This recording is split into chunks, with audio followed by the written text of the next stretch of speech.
My name is Lieutenant Junior Grade Ryan Kennedy. We're handling our second hour of defense, battalion level defense for SCWS training.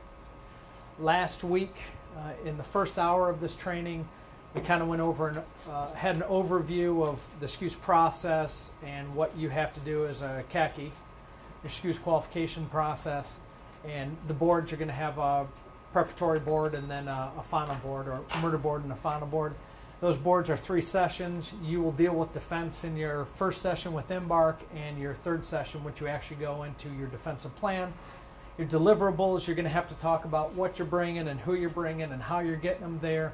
You can handle that with maps, charts, tables, paragraphs, however you feel best of getting that information across to the board members. Then we went into TTP. We talked about COCOA, we talked about SAFE, and we talked about our order of operations from a very high level. What I'd like to accomplish today in this second hour is to actually go over a particular battle space and run through these COCOA, SAFE, and priorities of work a little bit more in depth. Any questions before I get going? All right. So when we touched on COCOA last week, we talked about analyzing the battle space. What do you see? Understand from your positions and on the camera, this is a very difficult map to read in depth in your board. You'll be laying this down and discussing it with the board members. You'll be able to see this, but the takeaways are from a distance. Obviously, we have water and land, and there is a ridge line here that is separating a low beach from a higher ground. We're going to presume the enemy is up here coming down this way, and the mission that I'm going to be discussing this hour is just a standard MPF download with around 650 total packs. That's the mission, 10 days, 14 days on site. And so we've established this is the area that the ops officer has told you as the defense unit commander, this is where I want my beach to be. And so you're going to analyze your key terrain with sand, flat area, somewhat flat area, tough ridge line. In detail here, you'll actually see that there's a cliff. Fields of fire, we'll actually get into the fields of fire, but I know, for example, if I'm defending my camp, my fields of fire are going to be determined by this big wall that I'm shooting into. But we'll actually cover fields of fire in the development of the plan.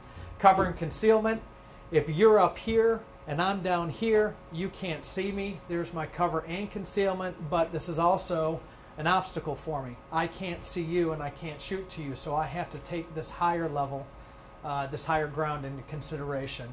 And finally, avenues of approach. Again, a little difficult to see from your vantage point, but down this cliff along the beach is an avenue of approach. Up this beach is an avenue of approach. The ridge line comes up here and continues here, so we've got an avenue of approach down there, and then you can actually see a man-made road that comes down. That would also be an avenue of approach. So we've employed COCOA to, analyze the battle space. Now we'll go into SAFE, and SAFE is, as a defense unit commander, this is going to be your, not orders of operation, but this is how you're going to go in at any chalk, your slurp, your AP, or your main body.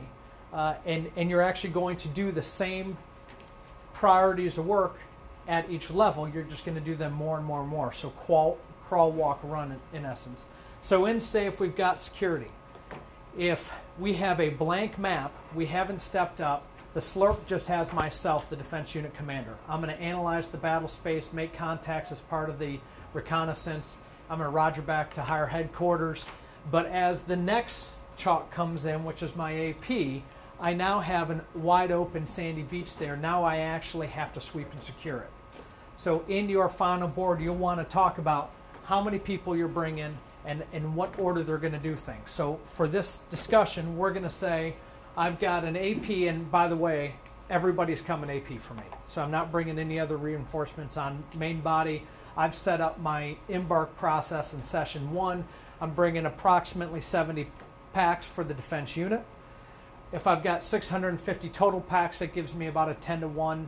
There's no right or wrong with that, but I think that that's a respectful relationship between total people I'm trying to protect and total people I have to protect. I've got 3 Tricons worth of gear that I've got to embark. I'm going to use 3 MTVRs to not only move my people, but to move my equipment. I've got 4 Humvee gun trucks.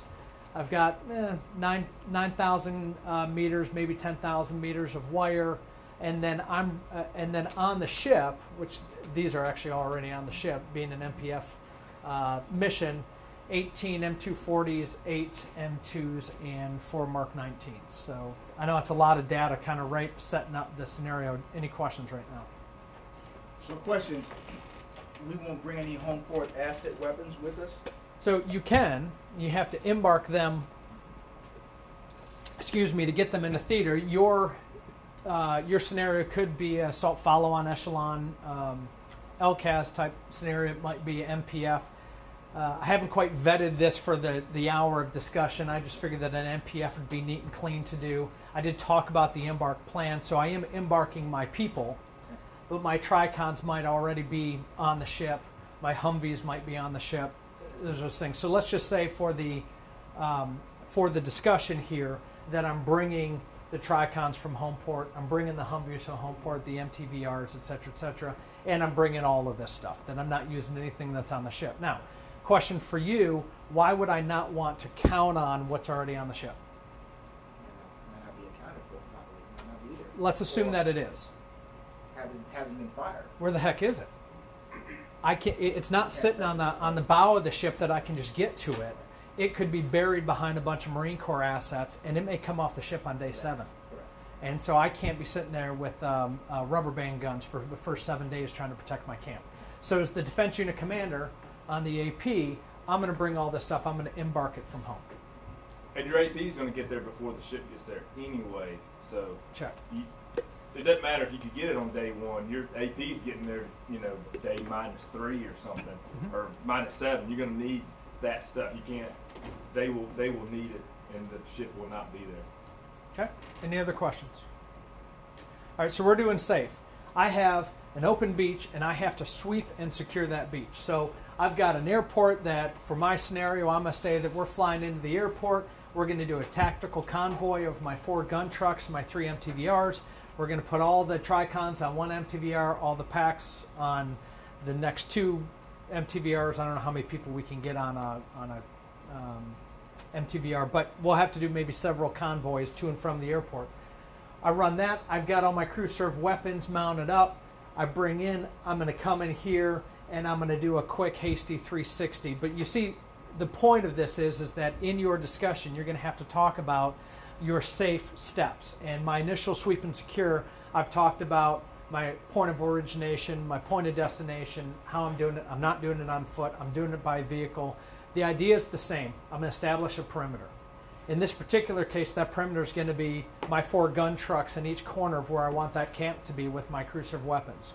That gets us into A for our safe, which is employing our automatic weapons. So those weapons will allow me to reach out and touch somebody around here. I instantly do have this ridge as an issue, and I could talk about in my final board about pushing a couple of my 2 out of my 4 gun trucks up on this ridge line while I'm still setting up my hasty perimeter. Same fields of fire that we'll talk about. If we were maybe in a Kosovo area, we might have to procure bulldozers, or maybe embark a bulldozer if I know I've got a lot of trees to clear out. If we're in a tight group area, if we obviously were fighting here in Virginia Beach, it'd be a very similar thing. You don't have space that you can really employ those crew serve weapons. So you would want to clear those fields of fire. And then finally, your enhancements, entrenchments, and whatnot. If I walked in on foot, maybe when my main body rolled in and gave me my Humvees, that would be an enhancement. Maybe I'm going to build up sand pits or dig down and dig in fighting positions as entrenchments. But the whole point is that from nothing to AP, I've made enhancements to my fighting position. And from AP to the main body, we're going to continue that. And then over time with the main body, we're going to build that up, build that up, build that up. So initially with wire, I might just stake out a hasty wire there over a day or two to stake off where our actual camp space is going to be. But over time, maybe 15 days down the road, that wire may actually extend all the way over this battle space, depending on how much time we have and how many bodies we can put towards wire. So that would be safe. You'll see as we kind of throw this up what we could talk about safe again with the main body and how we might improve on that. But any questions on safe right now? All right. So we'll move into priorities of work. And again, this is just my 12 steps that I use to analyze any battle space. I've got them here as handouts. If you weren't here last week and you want to take some notes, we can pass these around. But this is the order of operations that I use to analyze any battle space. And so the first thing I'm going to do is look at, since I've assessed my fields of fire, I understand I got low ground, a ridge, and a high ground. Where am I putting in my fighting positions? Well, we've talked about an avenue of approach here, so I'll probably want a fighting position to cover that avenue of approach. We talked about an avenue of approach here, and I'm looking at this field of fire. I've got a hill right here that's a couple hundred feet tall. I'm going to put a cruiser of weapon here, and this is going to be a fighting position out this way. I've got an avenue of approach. I might put a third cruiser of weapon here, and that'll cover that. That low ground now, for the most part, is covered, with the exception of the water, and in your board, you will have to talk to that. For this discussion, I'm going to say that that water side's being covered by an existing unit, an adjacent unit that's in theater.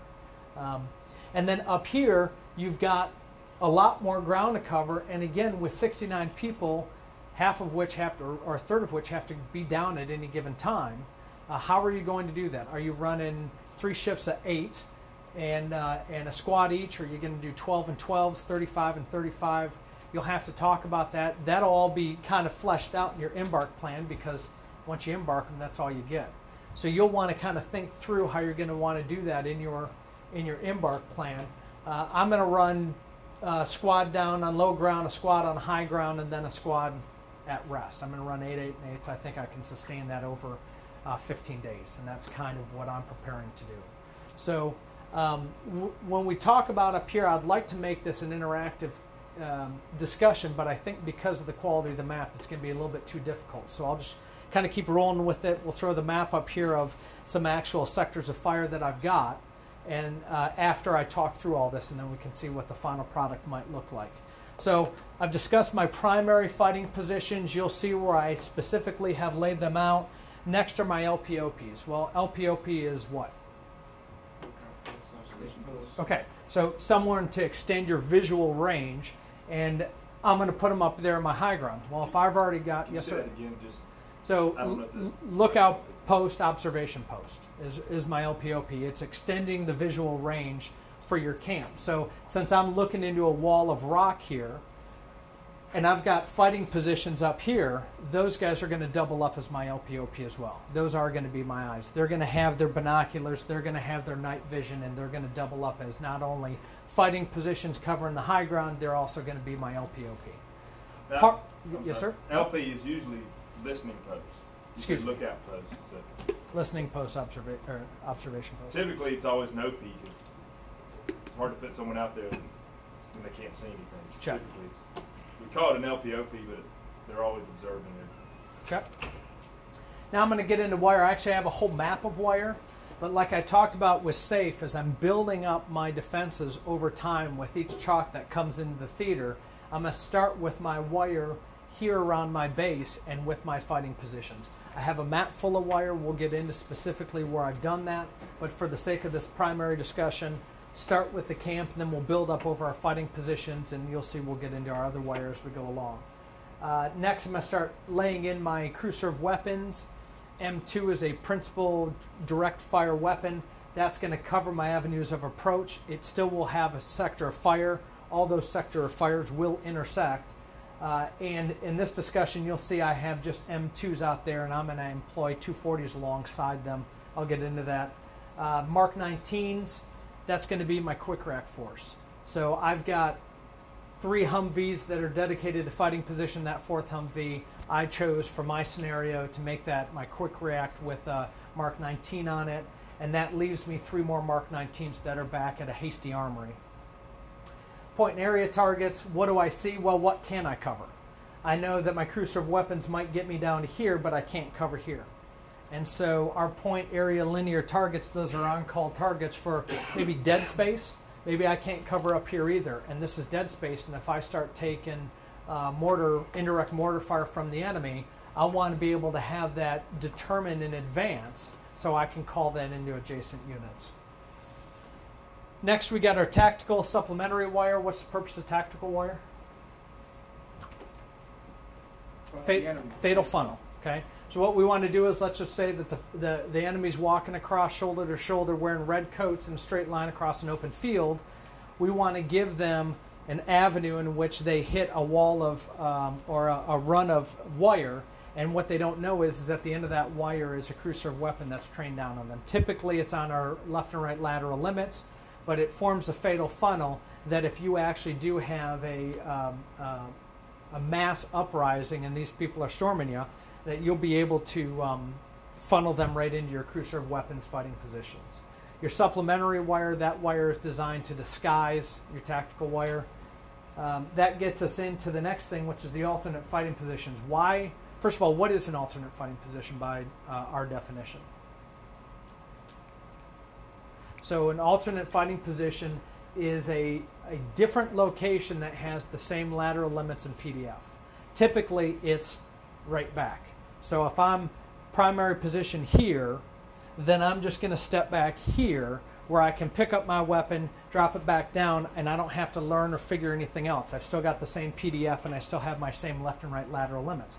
Why do I do that? Well, if I have my tactical wire and the enemy figures out on day 3 that every time somebody walks down that tactical wire they get hit by a crew serve weapon, pretty soon they're going to start training indirect fire in at the end of that tactical wire. And in doing so, I'm going to have to now pick up, move back 200 meters and set down, but I can re-engage the enemy in a quick manner. So that's the difference between your alternate fighter position and your primary, and then your third fighting position is supplemental. That would be a fighting position that you would have to man if your adjacent unit went down. In a battle space like this, a little bit difficult to designate that, but I think it's absolutely fair that you have to be able to speak through it and say, yep, for my particular scenario, this is all covered by an adjacent unit, but if they were to leave the battle space, I would have supplementary fighting positions here that would then cover this 180. Okay? And then finally, CBR. CBR is going to be determined by where your camp location is and then by your wind direction. Tracking? Questions? Okay? So I put together, with the help of Lieutenant Fitzgerald, and again, I think on camera we'll pull tight on this so you can actually see this. I'll walk through this a little bit, and then after the discussion's over, before we all cut out of here, we'll stick around for a Q&A, but you can come up and actually ask the questions of why, who, and where. So let's now cover this again with our priorities of work, our primary fighting positions. We talked about our fields of fire and an avenue of approach, so I've got a primary fighting position there. I've got another one up here on this hill that I talked about, train down this avenue of approach and this field of fire. And then I have a third one on this road, probably where I'd put an ECP, and he's trained up this mountain for this avenue of approach there. These are all M2 50 cal. They have a max effective range of 1830 there for an area target. I've got them trained out that far, but in this scenario, I would actually put a 240 Bravo at each one of those fighting positions too. It gives me some double up, and it also allows me to cover a different type of enemy. Avenue of approach might be for a vehicle, and I want that 50 cal, but the 240 might be for several people coming in a coordinated attack through the same avenue of approach, and it's easier for me to swing that 240 around and engage multiple enemies that way. So those are my primary fighting positions on low ground. On high ground, I've got 3 more fighting positions. They have principal directions of fire. I'll walk through them over here in the upper left. This left lateral limit is his PDF. His sector of fire intercepts this one. The middle one, he's trained down this avenue of approach, and his sector of fire goes from this guy to this guy. This guy down here, he's got a terrain-based sector of avenue of approach. That's his PDF, and then you can see his sector of fire. And now if you take a step back and you're just looking at the arc, you're seeing that the intersecting fields of fire have us covered from coast all the way around the coast. Any questions on any of that? So those are our primary fighting positions. We discussed the LPOP, that those are my guys up on the high ground. We talked about protective wire. We'll get into that with my wire diagram. Crew serve weapons, we talked about that I've got M2s primarily at each one, but M240 Bravos also at each point. I'm just for demonstration purposes showing my 50 cals, but I would have to talk through why I've got 240s there, how many I'm using, and how I expect to employ them. My Mark 19 sitting in quick react in camp. He's able to reach out 2,212 meters, and he's part of my quick react. I would have to discuss if he needs to engage an enemy up on this high ground, how's he getting there? What path is he taking, and how long do I think it's going to be? This is a very, very steep cliff, and for me to say he's going to go in as the crow flies from A to B, that's not realistic. The Humvee probably couldn't make that as a straight shot, but I might have to calculate how far out. Maybe my Mark 19 will just be on a roving patrol out this way, 8 hours at a time. That gets us into our area linear and point targets. I've got some space out here I can't reach. It's outside all of my sectors of fire. I've got some dead space down here that I can't reach. So I've made those as area targets. And then because of the terrain, I've got a point target down here that maybe a pilot would be able to see from a high altitude. So I've just labeled those alphabetically. I've covered them. I can discuss them in depth if I need to. Question? Could you go over the scale of the map, like how... What each grid square is. So each grid square is a click by click, 1,000 meters by 1,000 meters. So then that moves us into our last two sets of wire. We'll cover that here in 1 second. Alternate fighting positions. So I don't have my supplementary fighting positions on this map, but what I would want to do is to say, and I'll just use the purple marker here, that this guy's primary fighting position, his alternate's going to be back here. Same PDF, same sector of fire, he's just back 200 meters. Same with this guy. If I go back his PDF, this guy, if I go back his PDF, that means he can pick up shop, come back a couple hundred meters, set up shop, re-engage in the fight. So that might be how I demonstrate alternate fighting positions. My supplementary fighting positions, you would want to discuss who your adjacent units are. That would be driven by the scenario that you were given. In this case, if I've got a unit out here that's covering my water and they were to go away for whatever reason, I would be able to discuss having alternate fighting positions here that might cover that distance there. So that's supplementary fighting positions. And then CBR I could lay in here with a different color. Just talk about where I'm putting my sensors and what direction the wind's going and what direction I might think the threat would come from. So that moves us backtracking just a little bit with wire. So wire can get very complex very quickly, and in a scale map of this, which is 1 to 10,000 meters, it's very difficult to draw a lot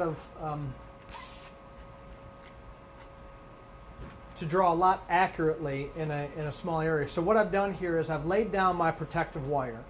My protective wire loops around my camp. It's continuous. In my scenario, I would say it's triple strand, if not 2 layers of triple strand, depending on the enemy threat. Then I've also, and again, this is a little detailed, I've laid in tactical wire, and my tactical wire is based off my left and right lateral limits. I've kept my wire to the low ground here for demonstration purposes, but in a full wire plan, I would have it all the way across my high ground as well. So I've got tactical wire that's on this lateral limit, tactical wire that's on this lateral limits, and tactical wire that's on this lateral limits. Your fatal funnel would be, if I walked up on foot, I would hit this wire, it would naturally push me down a direction that's training right down the lateral limit of that crew serve weapon.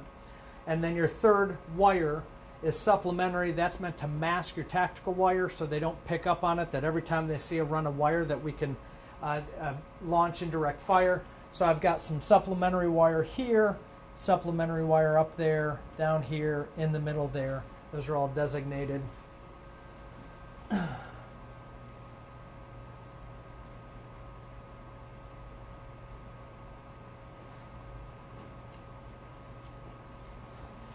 And that's what you would want to show with each different level there of your wire. So that is now our priorities of work. This is technically for the AP. Before I get into discussing what might happen on the main body, any questions on what we've seen so far? All right. So you're not showing the ECP and some other security things that you have out there also. Correct, but I would want to get into them, and I'll go into that after this. So this is AP. I'm bringing all of my packs for defense AP. I'm bringing all of my vehicles and crew serve weapons AP because it's a short mission. And so I need to have everything there on day one to be able to accomplish the mission right off the bat. But let's say that this turns into a follow-on mission where I've got to build up this camp and maintain it over 30 days. I'm going to start using some of those assets off my MPF download. I'm going to want to staff up my people, maybe pull them from another unit if I need to. And then what would I do? Well, I would probably, for this, I'll talk about defense in depth and ECP build up, but we'll also maybe build up berms, add more wire, etc., etc. That would be my third chalk, my main body chalk. So slurp, I had nothing but an empty desert. AP, I did all this. Main body, this, most of it stays. I just build it up. I'm going to put wire around each one of my fighting positions, etc., etc. And that just gets improved over time. Any questions? So the last thing I want to touch on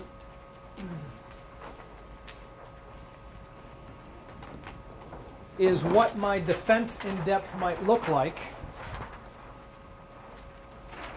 in any given battle space. So what I would want to be able to demonstrate in a final board is, one, how I've designed my particular ECP, and two, if you were standing on the ground and you were looking at maybe where the enemy might be all the way to where my wire is, what would that defense in depth look like? Is it just a wall, like a castle wall, or might you have a moat and some green grass there and then the trees, using an old medieval fighting style there? So my defense in depth, let's say that camp, and again, we're looking across a plane here. So let's say that camp starts here, that this is my operations. I've got berthing tents set up there, and I've got vehicles set up here. So this is my camp space, and here's the enemy, or where the enemy might be. What does the enemy have to go through to get to my assets that I'm trying to protect? Well, the first thing we did is we cleared fields of fire. So if there was anything from here to there, that got cleared. We discussed it. We talked about how we might have to bulldoze it over, move it out of the way, push it out of the way, whatever we need to do. Second thing we did is we set up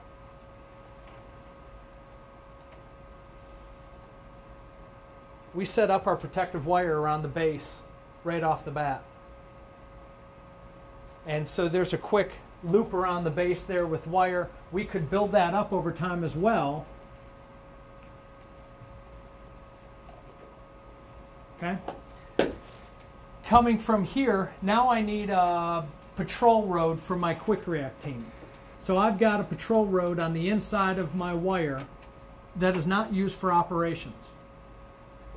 It is only for my defense unit to get from A to B, from one side of the camp to the other side of the camp, to either do a shift change out for my quick react force. I could have a weapons position at northeast, west, south, and I could take a coordinated attack from the northwest, and I might want to shift my quick react up from the southeast to the northwest part of my camp, and there's got to be an unobstructed way for them to get from one end of the camp to the other.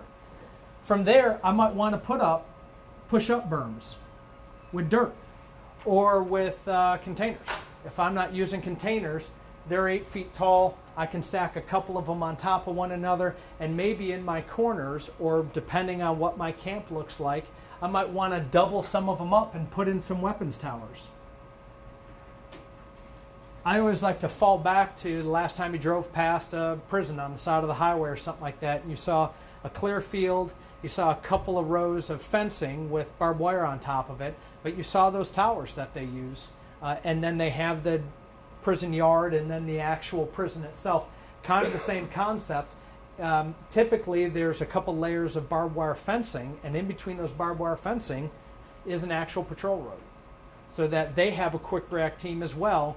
That quick react's doing normal patrols, making sure that their wire hasn't been compromised, showing that they're a hard target, that we are active and we are maintaining a defensive posture here for this camp, and that there's a quick react route there as well. So I might now lay down another line of wire, or maybe I extend my protective wire now. I extend it on the far side of my berm.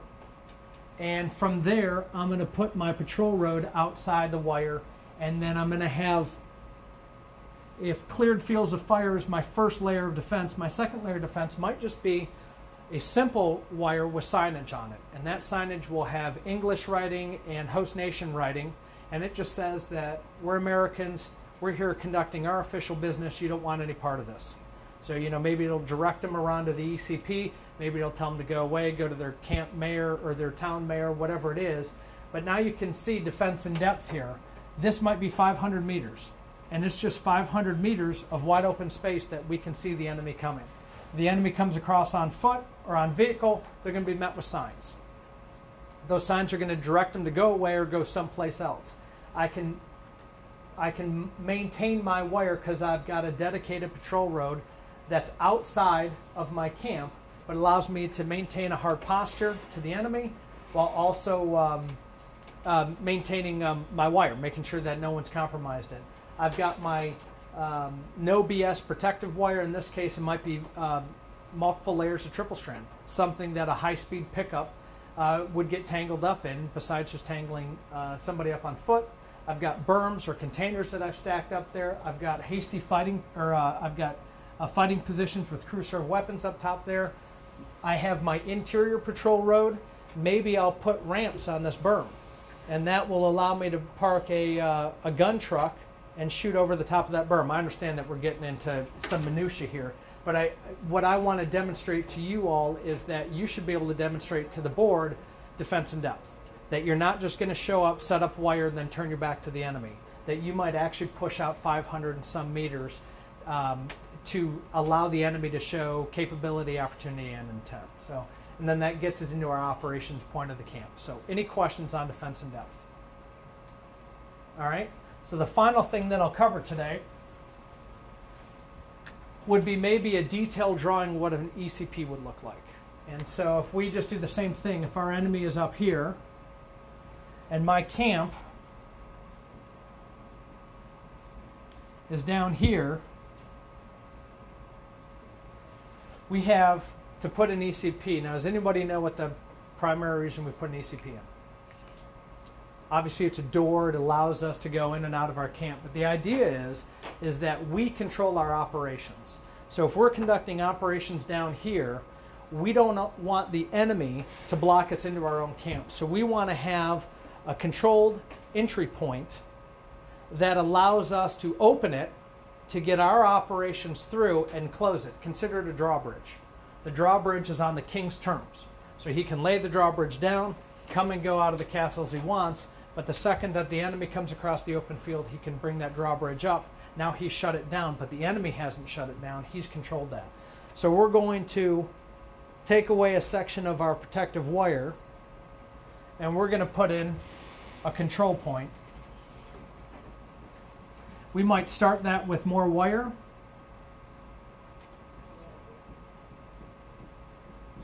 All right, and we might put a gate out here as a point that we can shut down. I personally, this would be my design for an ECP. I would have towers here, and those towers would probably be 20-foot containers, and we're looking down on the 20-foot containers here. Whoops.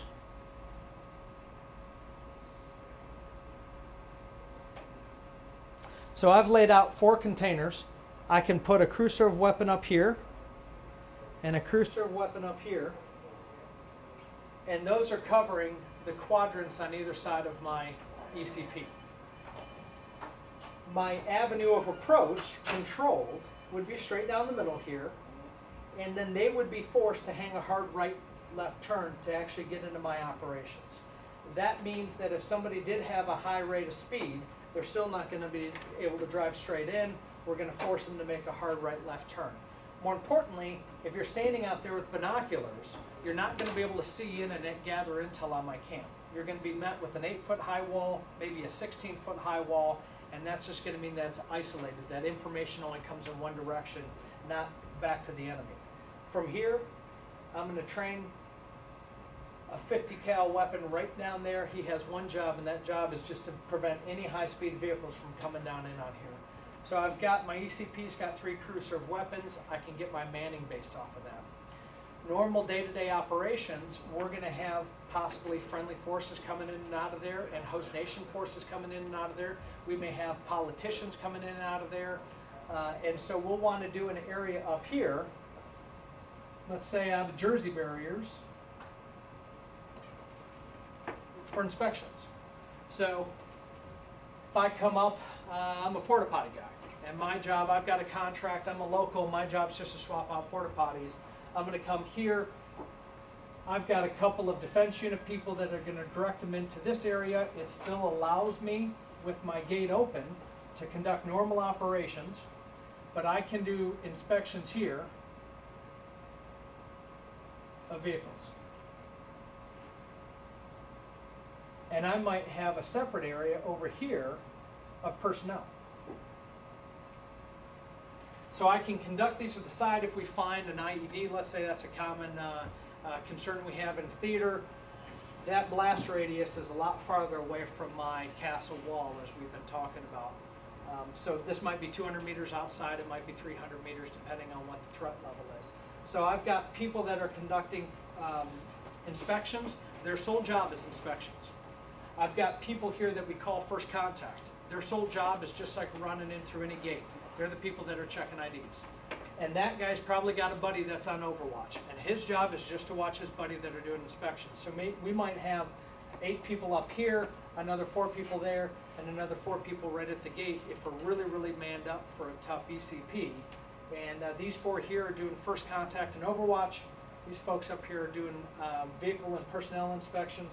And then coming down this way, we might put a serpentine. And again, the whole point of this isn't to hinder our operations. The whole point of this is to have the enemy demonstrate intent. So if this is a bad guy that we don't know about, and he's on a motorcycle, he could have a bomb belt on. Okay, we can't see that he's got a bomb belt, but he's got an opportunity. He's got the capability with this bomb belt. What this is going to allow us to do is to see his intent. And if he, at a high rate of speed, blows past the first contact guys, and he's running at 30, 40 miles an hour towards these guys with the intention of getting past them to detonate his bomb belt, this serpentine is going to force him to slow down, and that's going to show us intent. And now we've completed the threat triangle. This guy's going to engage him with a 50 cal. Does that all make sense? So the final portion that we would want to have down here is, let's say we go from FPCon Alpha to FPCon Delta. We are under imminent attack. We're no longer doing day-to-day operations. We're shutting down to protect ourselves. How do we actually shut our castle wall so that it can't be penetrated? You might want to stage a couple Jersey barriers here, maybe another container, and over here, an MTVR. And that MTVR just sits there with keys in it, and or a bulldozer, something that's mobile, you can slide that bubba over. Now your whole avenue of approach, your entry point's been totally shut down. And you control that. So the enemy, if you have civil unrest, uprising, you got a coordinated attack with a couple 2,000-pound bombs and vehicles, they can come in here. Maybe we take losses outside the wire here, but the other 650 people in here are protected. We can shut the drawbridge down, engage them with our crew serve weapons, and now we've got a tight defense. Does that make sense? Questions? All right. Sum it up. KOA. What we're doing to analyze the battle space, safe. These are kind of the order of operations that we're going to use at each chalk or slurp AP main body, and then these are our priorities of work. You kind of check off each one of these. You should have hit all the wickets that you need to hit. We did a ECP in depth, and you might be asked to talk about that in your final board. What's an ECP look like, and how does it function, and how would you man it? And then we talked about defense in depth around our camp. So I'm Lieutenant Junior Grade Ryan Kennedy. Appreciate your time. Question? A few other things for the board, just that we didn't quite cover a whole lot. when you're talking about your slurp and your convoys for getting, typically your slurp and your AP will fly in at some airport nearby or a long ways away, and you got a convoy in. And so we didn't really go into that here, and that is typically covered in session 1, but it's it is the defense part that is covered in that. Getting from A to B. Getting from A to B and saying what type of weapons like your slurp has, or what security. Typically our slurp is a very small group, 6 to 10 people max on that. If you need to be able to tell the story. If it's a MPF operation, typically we would go in with a Marine Corps slurp, and we would fall in with them, and they would provide that overall security. But you need to be able to speak to that. If it's a AFOE mission and we're doing our own slurp, you know, what type of security are we going to provide? Typically, you wouldn't want to say we've got 6 people with 9 mils going out there doing a slurp. You got to walk through it. Say if you want to request a squad of Marines or a squad of some security element that's already in country to go with you. But you have to cover that with your slurp to say how they're going to. You can't just assume that the slurp can go to the area you're operating in and walk wherever they want to with no security considerations. And the other piece is the convoy. You have to really describe your convoy in depth for how many vehicles you have, what types of weapons they're going to have, what's the procedures for them, and things like that. So I discussed, you're right, so I discussed the defense aspect of my convoy from the airport to the camp, but obviously my AP may have operations assets as well, and they might be the same 3 MTVRs that are bringing the rest of AP and everyone else, and so yeah, that would be something that you would want to line out. When are these 3 Tricons? Are they coming in the first chalk from the airport to the camp, or are they coming in the 4th one? Yeah, and we'll discuss those when we do these sessions these training sessions for the first session with your embark. It's really part of your embark, but it is, I just want to make sure we focus on that is a security element that is covered there. That's why we didn't cover it too far in depth on here. Sure.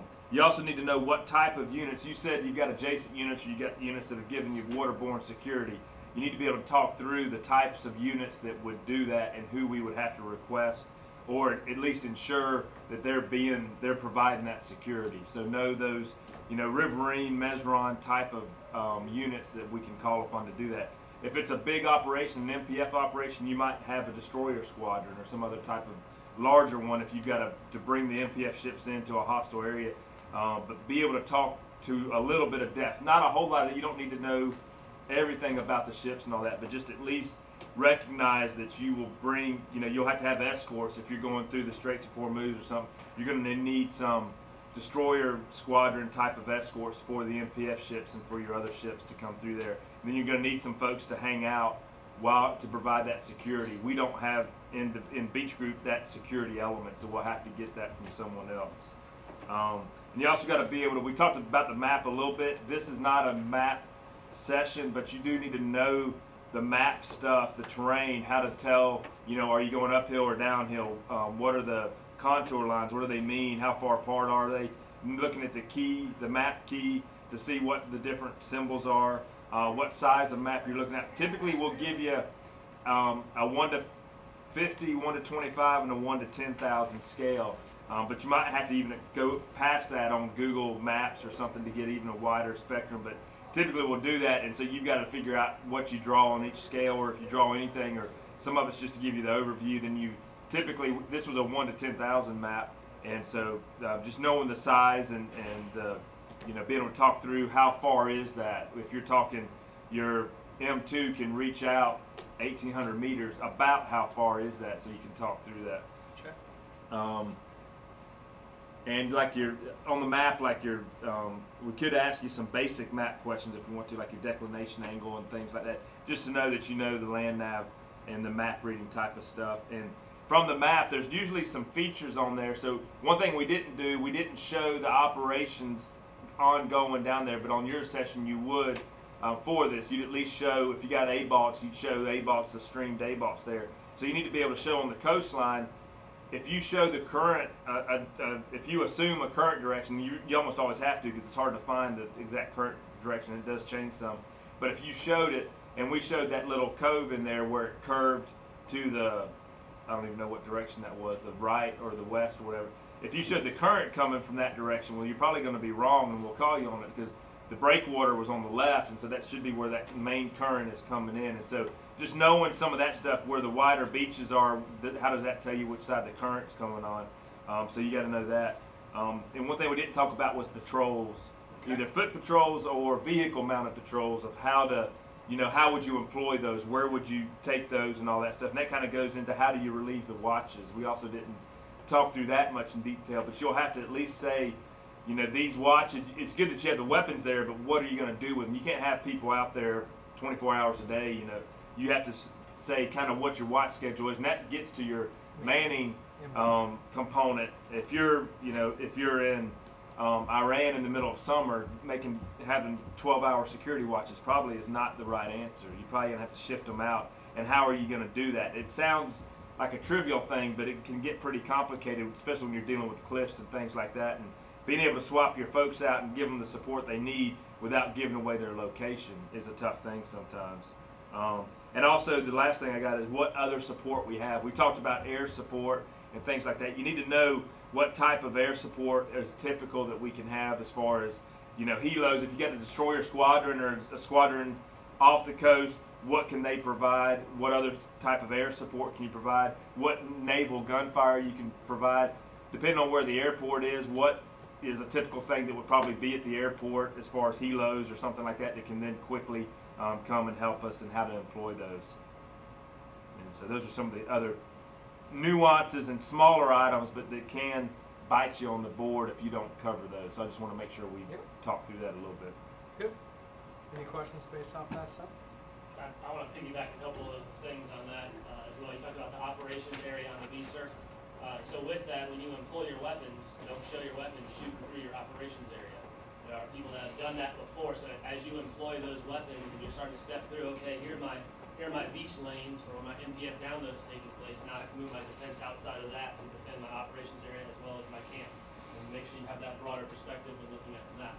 And then also, as he was stepping through the defense in depth and the ECP layout, little things like, I'm going to set Jersey barriers up here. Okay, well, where are you getting the Jersey barriers? Is that part of Artoa? Is that something you procured in theater?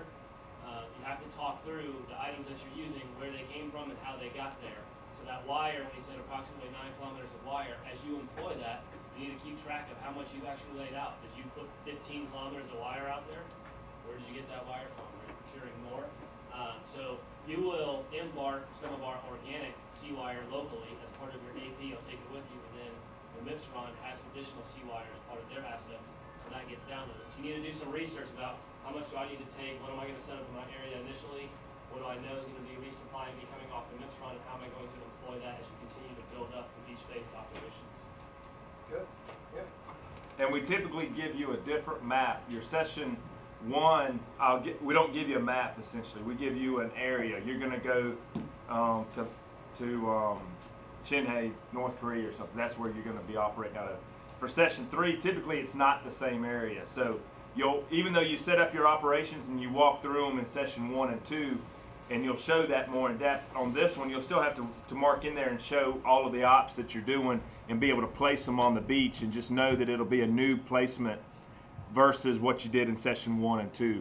And with that, you got to know where your critical assets are and what you need to protect them. If you're doing ABOLTs or OPDS and you've got a huge fuel farm, well, you better have some wire. You better have it in a strategic location and not off by itself, where the enemy can easily pick up on what it is and, you know, fire some indirect fire and then take out your whole camp because a big fireball just went off. You got to remember to step through that and say how you would protect that type of stuff. And this kind of leads, usually on the 3rd session, you'll walk through the defense, and then at the end of that you'll talk through the ECP. That kind of lends you to the camp. You'll show a camp layout based on that terrain and stuff, and then you'll wrap it up with comms. That's kind of a good progression through that. And then your comms, you'll just say how everybody's talking to everybody in this operation. But you're free to however you want to do it, but that's just a good way to walk through all of this and transition. And don't be scared in the session. If we ask you, we might ask you, you really got to have a checklist of everything you're going to do. The 3rd session is usually the longest. It's about 2 to 3 hours. We say they're about an hour.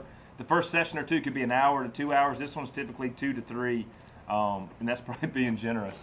Because it's a lot to talk through. But if you have a checklist of things that you walk through, like we've got up on the board, and the priorities of work, if you do that and you show all that, and then if we ask you about comms, as long as you're going to cover it later, just say, all right, you know, I'll talk through that later. Let me get through all this other stuff first. And it's kind of your briefing skills, but we'll try to throw you off a little bit sometimes or you don't want to say something about comms and then not cover it. I'll just say, and really have an agenda going into it, saying, first I'll talk about my defense, then I'll talk about my camp, then I'll talk about my comms. And then at least us as the board will know, okay, we don't need to ask any comms questions till at the end of it, type of stuff.